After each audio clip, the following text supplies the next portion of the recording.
बंधुगण सबुबले गोटे कथा मन रखंतु जहाँ आपणक भाग्ୟରେ नाही ताकू जदि पाइबार आशा रखिबे आउ खोजी बुलिबे तेबे जहाँ आपणक पाखरे अछि ताकू आपण हरई देबे। नमस्कार बंधुगण, आपण मानंकु मोर एही चैनल को स्वागत।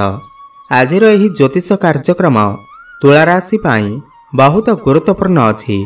आज आमे जानिबा तुला राशि 2025 फेब्रुआरी मासटी किपरि रहिब। तुला राशिर मासिक राशिफल उपरे आलोचना करिबा। तुला राशि व्यक्तिविशेषंकर फेब्रुआरी मासटी किपरि रहिब संपूर्ण भावरे आमे सेही विषय आलोचना करिबा। सेमानकर स्वास्थ्य, शिक्षा, प्रेम संपर्क, वैवाहिक जीवन, भाग्य, क्यारियर एवं व्यापार वाणिज्य उपरे विस्तार भावरे आलोचना करिबा। नवग्रहंकर स्थिति मध्य देखिबा।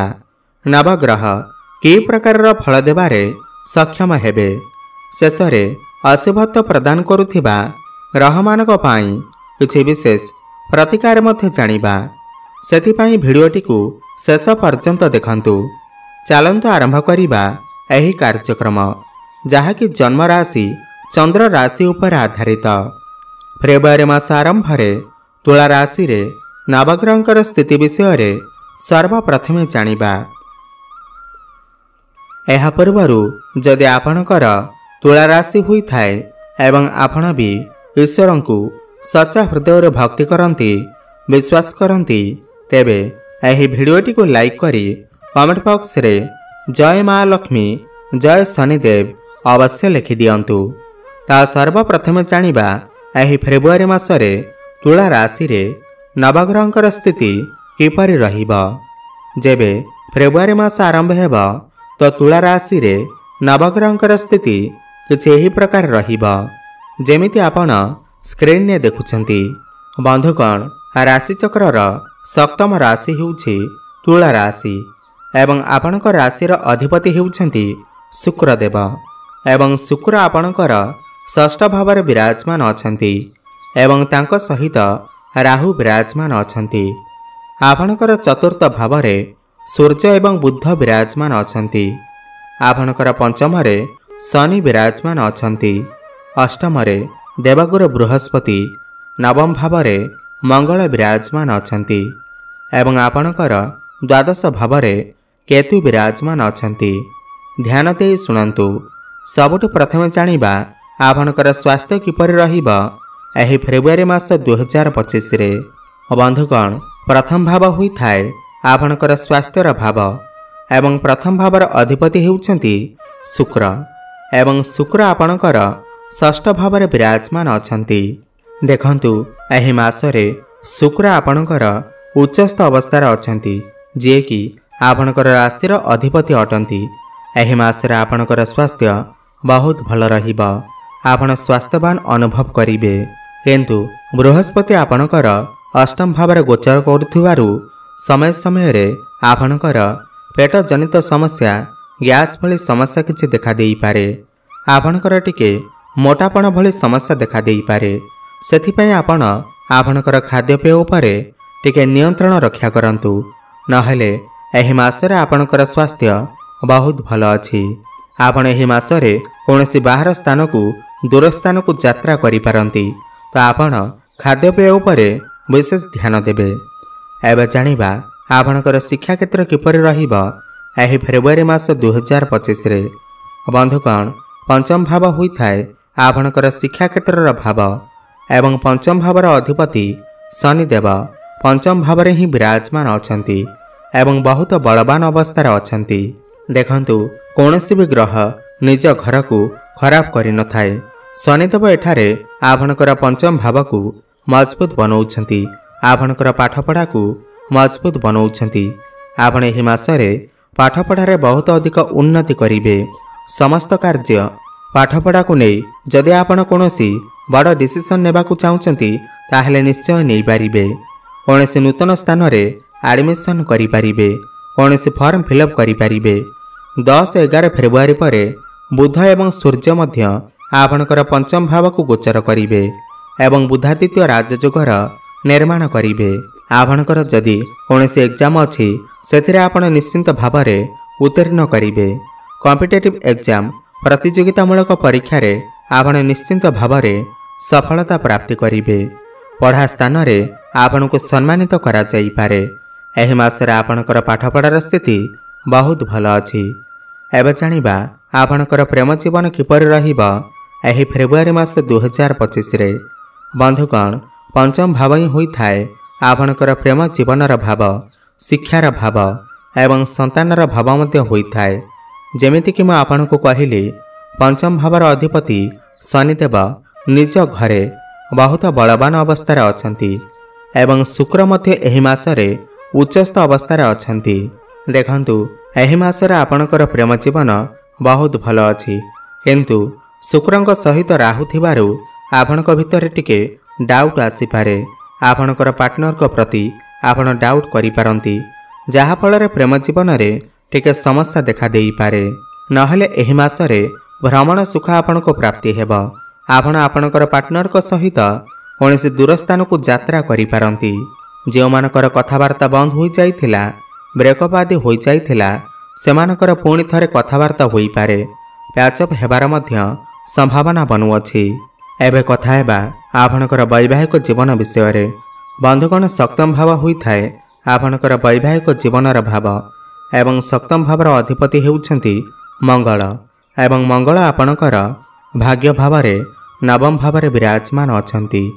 एही मासरे आपणकर वैवाहिक जीवन बहुत भल रहिबो, काहेकि ना समस्त ग्रह मानकर स्थिति बहुत भल अछि। खास करी मंगल भाग्य भाव रे थिबारु आपणकर लाइफ पार्टनर कर क्यारियर रे ग्रोथ आसीबो, तांकर भाग्य रे ग्रोथ आसीबो। आपणकर वैवाहिक जीवन सुखमय व्यतीत हेबो। आपण दुई जण मिसी किछि फैमिली प्लानिंग करि पारंती, धार्मिक स्थान को बुलिबा को जाई पारंती।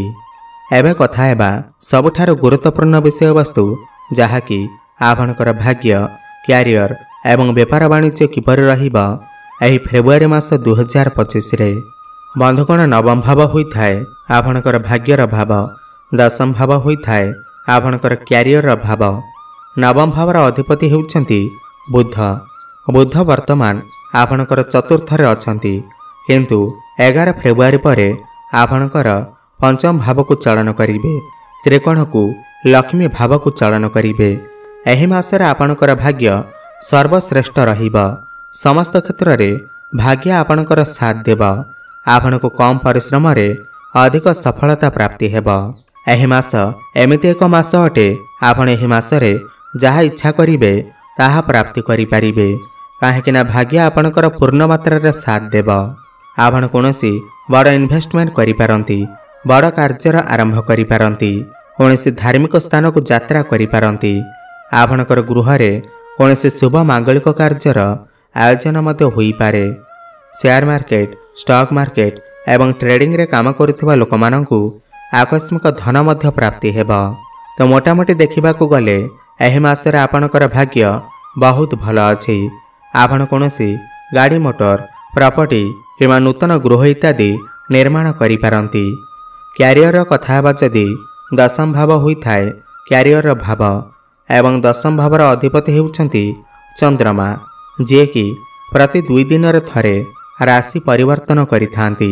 देखंतु सूर्य एवं बुध आपणकर चतुर्थ भावर रही आपणकर दशम भाव को देखुछंती तांकर सप्तम दृष्टि रे। एही मासरे आपणकर क्यारियर बहुत भल रहिबा।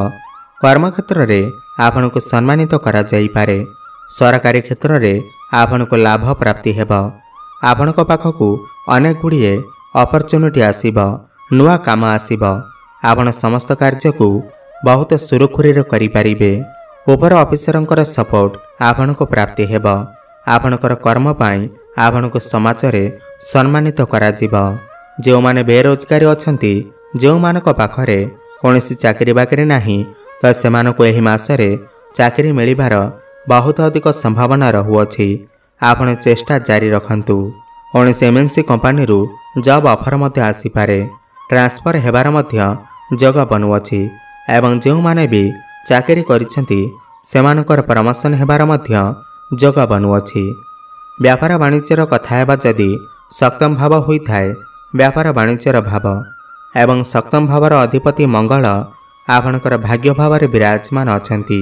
ଏହି ମାସରେ ସମସ୍ତ ଗ୍ରହମାନଙ୍କର ସ୍ଥିତି ବହୁତ ଭଲ ଅଛି। ମଙ୍ଗଳ ଭାଗ୍ୟ ଭାବରେ ଅଛନ୍ତି। ଆପଣ ଏହି ମାସରେ ଆପଣଙ୍କର ବ୍ୟାପାରକୁ ବଢ଼ାଇ ପାରନ୍ତି। କୌଣସି ନୂତନ ବ୍ୟାପାର ମଧ୍ୟ ଆରମ୍ଭ କରିପାରନ୍ତି। ବ୍ୟାପାର ବାଣିଜ୍ୟରେ ଆପଣ ବହୁତ ଅଧିକ ଉନ୍ନତି କରିବେ। ଆପଣଙ୍କର ଡେଲି ଇନକମ୍ରେ ବୃଦ୍ଧି ଆସିବ। ଆପଣଙ୍କର ରୋଜଗାରରେ ବୃଦ୍ଧି ଆସିବ।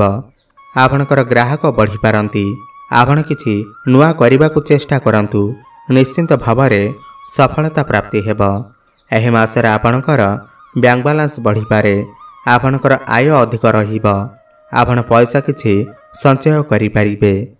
ଏବେ ଜାଣିବା କିଛି ଉପାୟ ବିଷୟରେ ଯାହାକୁ କରିବା ଦ୍ୱାରା ଏହି ମାସରେ ଯାହା ବି କିଛି ସମସ୍ୟା ରହୁଅଛି ତାହା ଦୂର ହୋଇପାରିବ। ଏହି ମାସରେ ଆପଣଙ୍କୁ କୌଣସି ବି ଉପାୟ କରିବାର ଆବଶ୍ୟକତା ନାହିଁ। ଅଧିକ ଶୁଭଫଳ ପ୍ରାପ୍ତି କରିବା ପାଇଁ ଆପଣ ପ୍ରତ୍ୟେକ ଦିନ ହନୁମାନ ଚାଳିଶାର ପାଠ କରନ୍ତୁ ଏବଂ ପ୍ରତ୍ୟେକ ଦିନ ସୂର୍ଯ୍ୟଙ୍କୁ ଜଳାର୍ଘ୍ୟ ଅର୍ପଣ କରନ୍ତୁ ଏବଂ ଶୁକ୍ରଙ୍କର ବୀଜମନ୍ତ୍ରର ଜପ ଅବଶ୍ୟ କରନ୍ତୁ। ଓମ୍ ଦ୍ରାଂ ଦ୍ରିଂ ଦ୍ରୌଂ ସହ ଶୁକ୍ରାୟ ନମଃ 108 ଥର ପ୍ରତ୍ୟେକ ଦିନ ଜପ କରନ୍ତୁ। ଶୁଭଫଳ ପ୍ରାପ୍ତି ହେବା ସହିତ ଆପଣଙ୍କର ଭାଗ୍ୟରେ ଉନ୍ନତି ଆସିବ। ଧନ୍ୟବାଦ।